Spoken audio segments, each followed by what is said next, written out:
There are thousands of people who have been displaced as a result of the war in Georgia.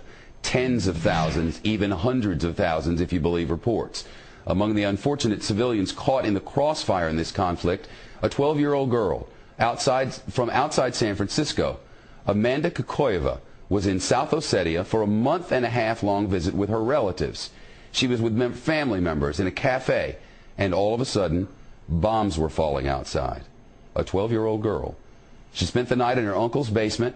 She was able to flee to Russia, flee to the north, catch a flight home from Moscow. With us now, Amanda Kokoyeva and her Aunt Laura, live with us from our San Francisco bureau. It's great to see you. Welcome home. Thank you. I cannot even imagine sitting in a cafe and bombs start falling. I mean, I've been to wars where that happens, but when you were there wasn't really a war happening. It started when you were there. Describe for us what that was like. It was really scary. I didn't know what was happening.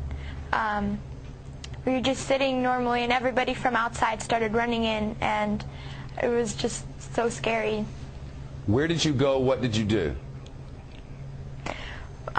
We called my uncle on the restaurant house phone because our cell phones weren't working. And so we called him, and he came to pick us up and drove us to his house. We ended up spending the night in the basement. Were there bombs falling all the while? I didn't see any. But before I say anything else, I just want to say that I was running from Georgian troops bombing our city, not Russian troops. I want to say thank you to the Russian troops that were helping us out. Where is your family now, and how are they? Some of my cousins, aunts, and uncles are in North Ossetia right now, and they are safe. But my grandma and some of my aunts and uncles are still back there, and I don't know. We don't have any contact with them. I don't know if they're alive or anything. Wow, I know your aunt is with you. This I cannot even imagine. I mean, seeing a 12-year-old go through all of this, it must have been horrifying. Yeah, it was horrifying for all of us. And main thing I wanted to say on television, I want you to know to whom to blame on this conflict.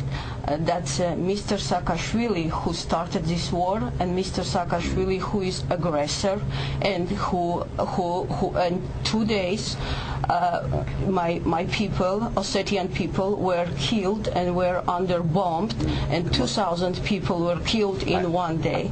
And that's what I am against. I would never cut you off. Unfortunately, a commercial break will take us there in 4 seconds, whether we like it or not. I'll bring you back after the commercial. You don't want to hear that. I'll be right back with you. Stay by. Back with us from San Francisco. This program ends in less than a minute, but I want to give you 30 seconds to complete your thought. So go ahead. Yes, my house is burned in South Ossetia, where I lived, and we can blame only one person, and Georgian government. I'm not blaming Georgian people.